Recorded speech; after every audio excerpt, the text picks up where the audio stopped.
Good afternoon. This is Celia Lacayo again with LA Social Science. And as you all know, I'm the Associate Director of Community Engagement. And I teach in the Chicano Studies, Central American Studies, and African American Studies department. And today we continue our wonderful, very needed and wanted book series with an anthropologist, John Achixous, who's written this amazing, beautiful book entitled Sacrificial Limbs, Masculinity, Disability, and Political Violence in Turkey. How are you today, John? Thank you, Celia. I'm good. How are you doing? Great. Just very excited to talk about your book and get it out there in people's hands. So important right now. So let's get underway. Tell us, what is the main argument, main contribution of your book? Sacrificial Limbs is an ethnographic study of gender, disability, and nationalism in a context of political violence. The book chronicles the post-injury lives and political activism of the disabled veterans of Turkey's Kurdish conflict, the decades-long armed conflict between the Turkish state and Kurdish guerrillas, a conflict that is more important than ever today for the future of the Middle East. Based on almost 3 years of fieldwork with veterans and their organizations, the work examines how disabled veterans' experiences of war and disability are closely linked to class, gender, and ultimately the embrace of ultranationalist right-wing politics. So in the book, I put medical and political anthropology in dialogue with gender and disability studies, as well as with political economy and historical sociology to shed ethnographic light on three broadly defined theoretical questions. First, how can we rethink violence? How can we rethink violence as something that is not only destructive but also generative, something that produces new forms of identity, community, and political agency through its bodily effects? Second, what is the role of embodied experience in the constitution of political subjects?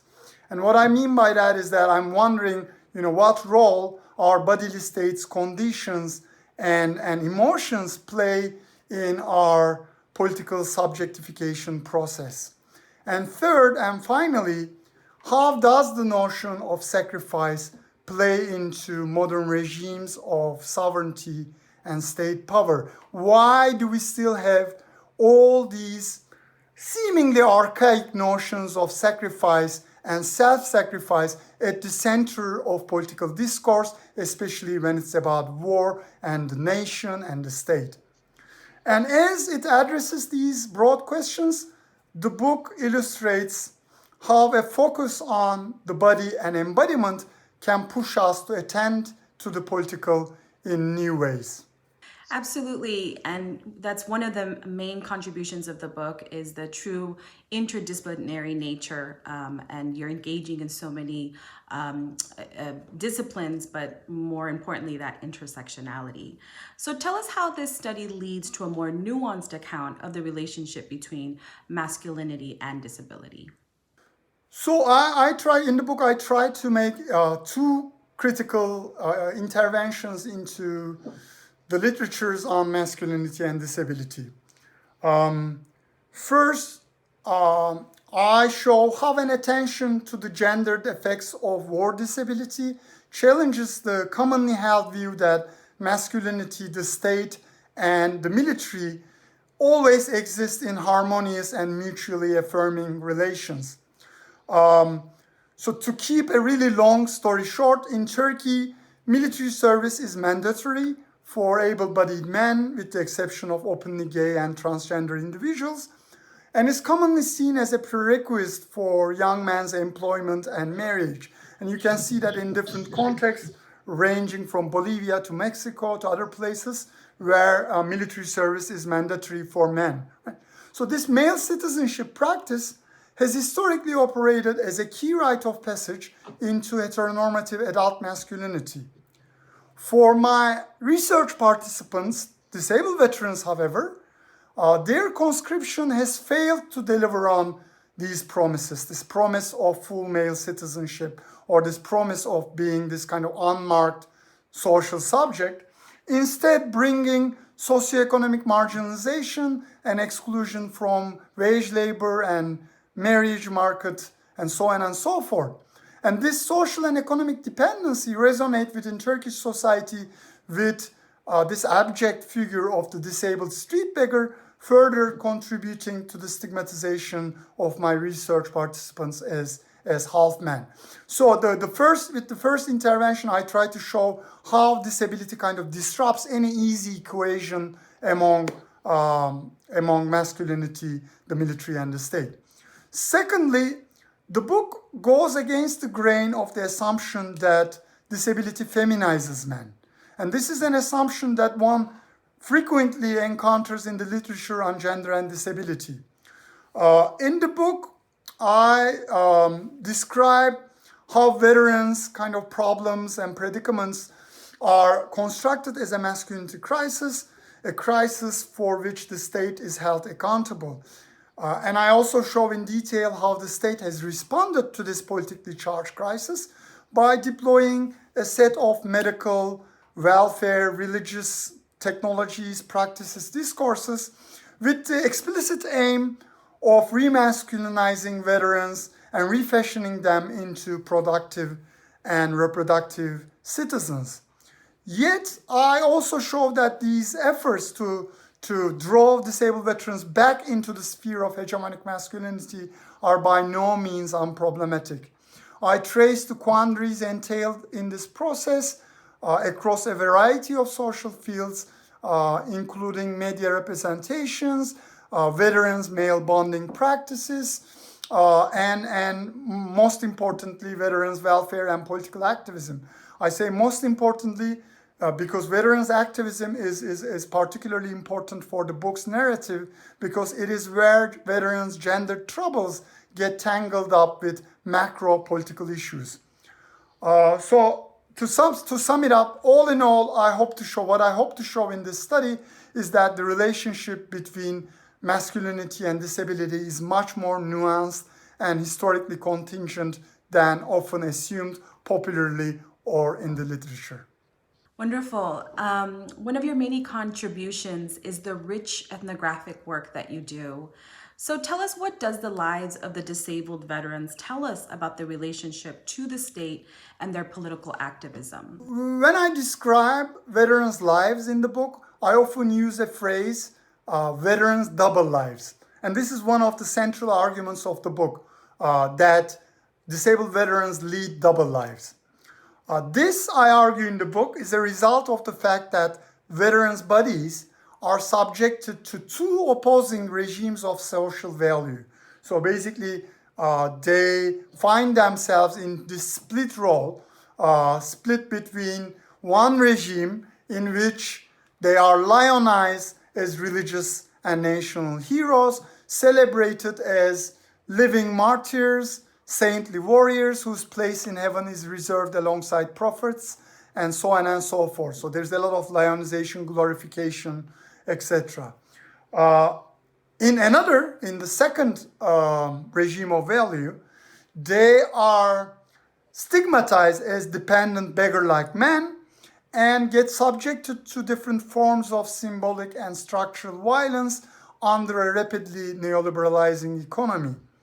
The gender tensions of this double life steer disabled veterans' political activism as well as the narrative arc of my book. I trace veterans' life trajectories, first in counter-guerrilla warfare, then in hospitals and the textures of lower-class urban life, and finally within wartime communities and political militancy, to show how their experiences of living these double lives, how they understand these experiences in political and geopolitical terms.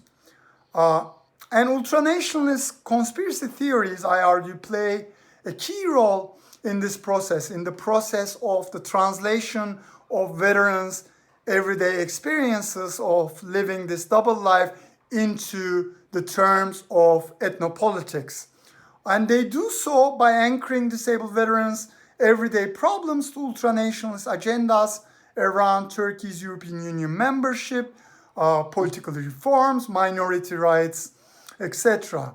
And disabled veterans flock to ultranationalist and fascist politics with the hope to recover their health and masculinities. So basically, this kind of political activism bring together all these different aspects of their lives in this kind of overall framework of a sacrificial crisis, which gives the book its name, which can be only resolved through this kind of ultranationalist political kind of movement that will make state once again this kind of iron-willed, strong, uncompromised political entity. So lastly, tell us how this book is relevant to contemporary times, why it should be read widely, and why professors should assign it to their students. So obviously this is a book in anthropological book. It's an ethnography, and it focuses on Turkey. But aside from the idiosyncrasies of the Turkish case, I think the book speaks to wars and militarization and the global rising tide of right-wing politics and authoritarian populism in multiple ways. One of the main takeaways of the book is that wars and militarization have long-term political ramifications through their bodily, psychic, and social effects on soldiering populations. The book's unfolding of the ways in which militarism, ethno-racism, and heteropatriarchy continually re-articulated emergent forms of nationalism in embodied and politically affectively charged ways has particularly wide reference in our current political milieu when far-right movements threaten democracies all around the world, including here in the United States, where veterans just recently played a key role in the white supremacist storming of the Capitol. In the wake of the global rise of far-right movements and the kind of electoral victories of the far-right across the globe, one of the animating concerns of sacrificial limbs has become central both to anthropology and public policy debates. How do right-wing nationalist movements manage to effectively mobilize whole groups of people, especially those who are most harmed by their policies, like disabled veterans? In attempting to answer this question by placing violently disabled bodies at its center, Sacrificial Limbs provides an account of how a politically engaged anthropology could help us come to grips effectively, politically, morally, etc., with the suffering of those whose politics we find reprehensible and even inimical to our life worlds, to our understandings of truth and justice and our political ideals. That couldn't have been said more perfectly to conclude. Absolutely, this, as you were saying, it's specifically a Turkish case, but it has so many global and political implications. So again, this is Sacrificial Limbs, Masculinity, Disability, and Political Violence in Turkey. Please make sure to get your copy and assign it to your students. And this will wrap up this book series for today. Make sure to check out more of our wonderful content on LA Social Science. This is Celia Lacayo. I'll see you next time. Bye-bye.